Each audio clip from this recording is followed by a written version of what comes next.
with sports. We are just one day removed from crowning a new state champion in our area after the Minster girls won the Division IV state basketball title. The title added to a rich Wildcat tradition. The trophy gives Minster a 33rd state championship in school history across all sports. Being able to add to such a winning culture makes the journey to the title all the more worth it for this team. It speaks volumes to the kids that we have, to the parents that we have that allow the coaches to push their kids, to allow their coaches to get their sons and daughters out of their comfort zone. If you're comfortable on that floor today in crucial situations, you're going to be okay. But how do you get to know what comfort is in that pushing and shoving and somebody's in your face? How do you know what that comfort level is? You can't just go through the year and then all of a sudden see this. You have to practice it every day. It's the work that we put in, and I think it's just expected out of everyone. And definitely as a senior, going onward, I'm going to take it with me and see what I learned at Minster, the work ethic, and the different things, and hopefully more success as I go on. As for our play of the week, it also comes from the Lady Wildcats. Courtney Pringer went 7 for 11 from the field, leading the team with a game-high 17 points. But what stuck out to me the most was the performances of 2 freshmen. Ivy Wolf and Janae Hoying each dropped 15 points in the state title game. Wolf's stat line also included 6 rebounds and 4 assists, while Hoying was 4 of 6 from the field and a perfect 6 for 6 from the line. It's not too often you see freshmen making such a big impact in the biggest game of the season, and by the looks of it, Minster will have plenty of success for years to come.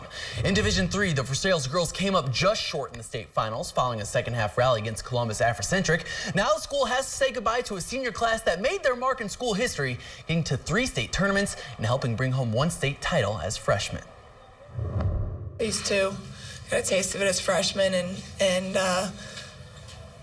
did a nice job trying to get us back the next couple of years, and they did. And I don't even know that the last athlete that's won 100 games at Versailles and this class has, which is an incredible feat. I wouldn't have traded it for the world. I mean, these girls, they mean everything to me. Like, even though I have 1 sister on the team, they're all my sisters, and every single year we've all gotten along so well, and I just want to trade any of them for the entire world.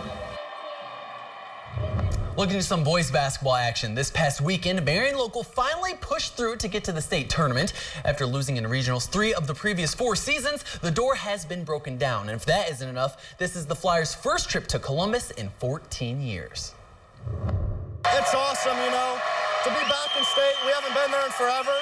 So to get back there for Marion Local is awesome for us. We know we could have gotten there, and it's nice to do another something than football. It's really special to be a part of this team. I mean, we've all worked our tails off all off season, and just to get here is unreal. It's awesome.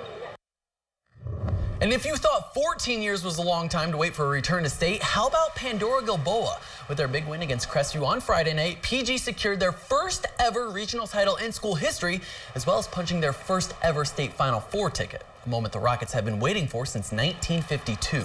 It's a memory the Rockets will never forget, but they realize that come tomorrow, their focus must be turned toward what's to come. It's just unbelievable. You know, we talked to these kids and we worked at it, we worked at it, we worked at it, and we kept telling them, if you believe, things can happen. We told them, we have those little managers, we got 5 of them, they're all in the 6th grade, and I told them, you guys remember when you were that age? When you were that age, what did you dream of? You dreamed of going to Columbus. So we said it at halftime, let's go out and make a memory, and they did. It's just unbelievable. This community deserves it. We deserve it. You know, we knew we had a special talent when we were at a very young age, but we knew that it was going to take a lot of hard work. Coming from a small Northwest Ohio town like this, it's a dream come true. You know, going to state every year with my grandpa, and you know, it's finally a dream coming true. You know, going and playing down there. As a kid, you know, going to state was always a dream, and you know, I never thought it'd be a reality, but right now it's a reality. I just can't believe it. So I'm in shock right now. I mean, this is our dream right now, but we still got 2 games left. Pandora Gilboa and Marion Local square off this Thursday at 2 in Columbus. When we come back, we see some action from Elida's finest, Purdue battling against Butler right after the break.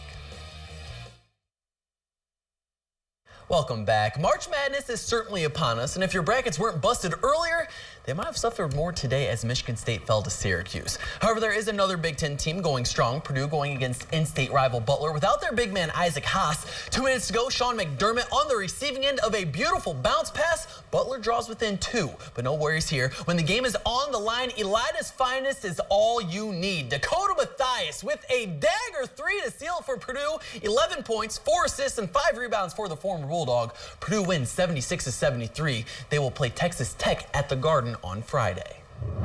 We're fortunate to be in this position, go to the Sweet 16 again. So it's something you dream about growing up. You want to be in this position. You always watch it. So just enjoy it and take it all in and not put too much pressure on yourself. The best thing is the character of our team. It really showed because we had a lot of adversity and how we responded. I'm very excited about that. On the College Diamond, UNOH hosting a triple header with Concordia. Game 2, bottom of the first with a man on second. Felix Correa lines one into shallow center. Blake Maines is given the green light as he makes his way across home plate. UNOH ties things up at 2 apiece. To the bottom of the second with a man on second. Dayfran Ortiz rips one past the shortstop. The throw to home is off the mark as Miles Miller slides on in. The Racers win this game 7-2 and take the triple header 2-1. Switching gears to NASCAR, we go to Fontana, California for the Auto Club 400. Stage 1 with 23 laps to go. Kevin Harvick gets loose and collides with Kyle Larson. A tough break for Harvick, who has been nothing short of dominant this season, taking home the checkered flags in each of the last 3 races. He would return and still take home 4th place. Not too shabby. Final lap of Stage 1, though. Martin Truex Jr. crosses the line first. The pole winner starting out hot. Stage 2, same story. Truex Jr. winning his 2nd stage of the day. And guess who ends up taking the final stage as well? Martin Truex Jr. sweeps all 3 stages to win the Auto Club 400. He has a pretty sweet burnout right there, too. And I'm sure you could probably do that in your Lincoln Continental, right? Yeah, and I think the tires would completely go down to the rim. Probably a bad idea. But thanks, John. We'll wrap things up after the break.